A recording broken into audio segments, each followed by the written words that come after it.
오늘도 나답게 즐겁게 살기 위해 새벽 낭독으로 하루를 시작합니다. 어서오세요. 꼬야 책방입니다. 오늘 함께할 책은 퇴사가 간절한 날에 읽는 철학 이야기, 사토 마사로 지음, 최현주 옮김, 동양북스. 이 책은 우리는 북튜버다 카페에서 지원받았습니다. 흔들리는 직장인을 위해 쉽게 풀어 설명한 철학책입니다. 연말이면 주위에서 승진 소식이 들려옵니다. 또 동창회나 예식장을 다녀오는 날이면 친구들 모두 승승장구하는데 나만 그렇지 못한 것 같아 한숨만 나온 적이 있습니다. 저에게 한 끗 차이라는 걸 알게 해준 것은 책이었고 그중 고전 인문과 철학이었습니다. 어렵지만 꾸역꾸역 읽다 보니 읽혀져 신기했습니다. 노동자는 하루의 노동으로 자기 자신이 하루 생활에 필요로 하는 상품, 서비스를 구매하는 것 이상의 가치를 생산할 수 있다라고 보는 게 마르크스의 노동 가치설입니다. 현대 주류 경제학에서는 거의 거론되지 않는 마르크스 노동 가치설에 대해 언급을 하며 1장에서 풍요에 대한 철학을 풀었습니다. 이 일은 노동이다의 의미를 근원부터 생각한다는 것입니다. 이 책의 내용은 20, 30대 분들에게 받은 질문을 바탕으로 저자의 또 다른 인격인 시마오가 등장해 질문하고 답하는 형식으로 되어 있습니다.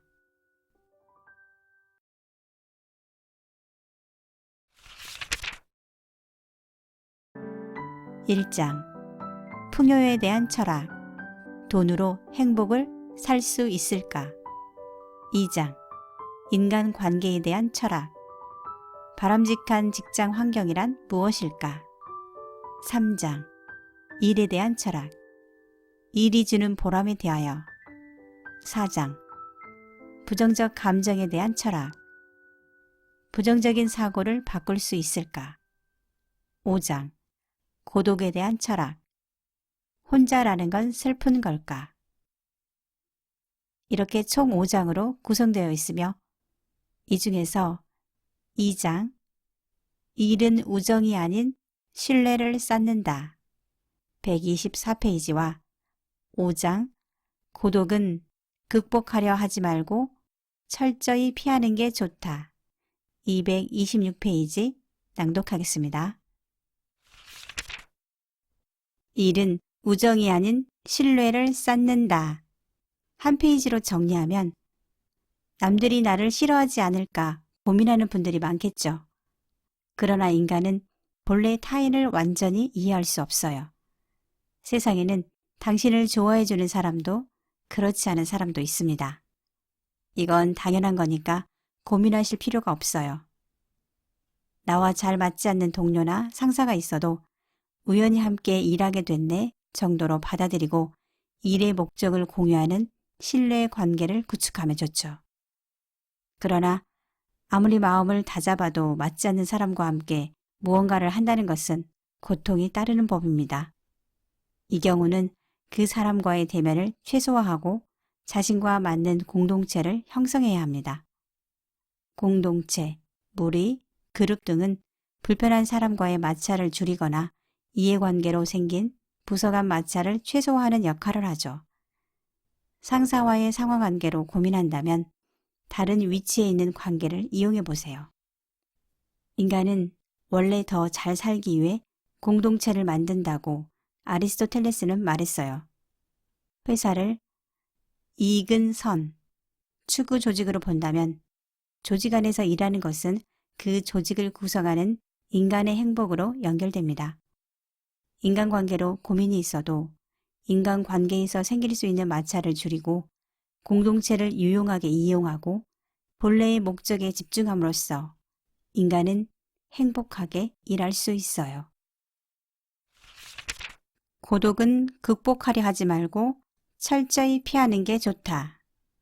한 페이지로 정리하면 현대인이 고독을 느끼는 건 어떤 의미에서는 어쩔 수 없는 일이죠. 왜냐하면 자본주의 사회에서는 일을 포함해 모든 게 분업화되었기 때문이에요. 우리는 도시에서 살고 있으며 회사 안에서 할당된 일을 하죠. 그 때문에 인생 전체의 그림이 잘 보이지 않게 된 거예요. 자신이 누군가에게 버림받는 기분을 느꼈다면 그때는 바로 본인의 환경을 바꿔보세요. 삶의 장소, 일하는 곳을 바꾸는 것만으로도 외로움의 변화가 생길 거예요. 위험한 경우는 고독을 이겨내는 게 강한 인간의 증거인 듯이 필요 이상으로 노력하는 거예요. 사람에게는 저마다 타고난 인내력이 있으므로 자신을 과대평가하지 말고 지금 안고 있는 감정이 좋아질 수 있도록 주변 환경을 바꿔보는 겁니다. 반대로 혼자 있어도 나와의 대화 속에서 새로운 창의력이 생겨날 수 있어요. 이것이야말로 인간을 자유롭게 하고 자신이 자신이라는 의미를 가르쳐주는 것이죠.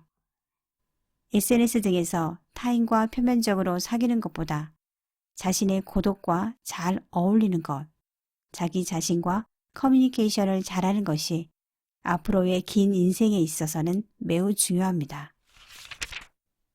이 책에서 저에게 준 메시지는요. 하루하루 불안했던 마음이 조금 평온해졌습니다. 잘난 동료, 후배들도 많고 승승장구하는 동기를 따라잡을 수 없을 것 같은 기분도 들지만 무리하게 애쓰지 말고 앞을 내다보기 위한 사고를 단련해 가다 보면 길은 열릴 거라는 확신이 듭니다. 오늘도 나답게 즐겁게 다음 시간에 만나요.